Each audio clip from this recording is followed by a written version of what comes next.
Pada 24 Juni 1859, di kota Solferino, Italia, terjadi pertempuran antara tentara Perancis dan Austria. Perang ini mengakibatkan sekitar 40.000 tentara terluka dan tewas. Jean Henry Dunant, seorang pengusaha Swiss yang tengah melakukan perjalanan bisnis, melewati dan menyaksikan pertempuran berdarah itu. Hatinya bergetar melihat beribu-ribu tentara di kedua belah pihak dibiarkan menderita akibat tidak adanya pelayanan medis. Henry Dunant tergerak menolong dan mengajak penduduk setempat untuk membantunya merawat para korban tanpa membeda-bedakan mereka. Kemudian mencatat pesan-pesan terakhir mereka untuk disampaikan kepada keluarganya. Dan dari sinilah sejarah Gerakan Palang Merah dan Bulan Sabit Merah di dunia bermula. Sekembalinya ke Swiss, pengalamannya di Solferino sangat membekas di hatinya. Maka pada 1862, Dunant menulis buku A Memory of Solferino yang berisi dua gagasan, yakni perlunya membentuk organisasi sukarelawan yang disiapkan pada masa damai untuk menolong para prajurit yang terluka di medan perang, dan perlunya suatu perjanjian internasional untuk memberi pengakuan dan perlindungan kepada para sukarelawan pada waktu bertugas dan kepada para prajurit yang terluka di medan perang. Kedua gagasan tersebut diwujudkan dengan Gerakan Palang Merah dan Bulan Sabit Merah Internasional dan Hukum Humaniter Internasional atau HHI.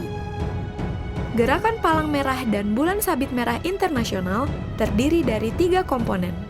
Pertama, Komite Internasional Palang Merah atau ICRC yang didirikan pada 1863 sebagai organisasi kemanusiaan yang netral, tidak memihak dan mandiri.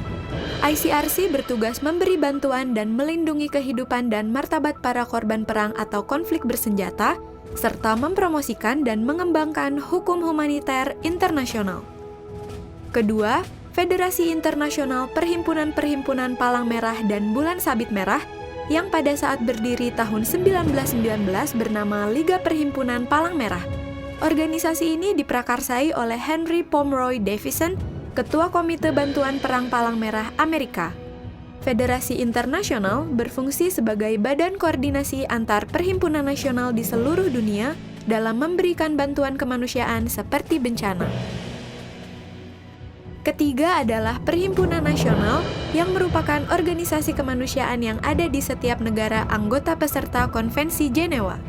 Saat ini ada 192 negara yang menjadi anggota Gerakan Kepalang Merahan di dunia. Anggaran dasar gerakan menyatakan bahwa dalam satu negara hanya ada satu perhimpunan nasional. Perhimpunan nasional di Indonesia adalah Palang Merah Indonesia atau PMI. Hal ini ditegaskan oleh Undang-Undang Nomor 1 Tahun 2018 tentang Kepalang Merahan. PMI bertugas menyelenggarakan kegiatan Kepalang Merahan berupa pelayanan dan bantuan kemanusiaan pada saat konflik bersenjata, bencana, sosial kesehatan, pengelolaan darah, dan melakukan pembinaan relawan.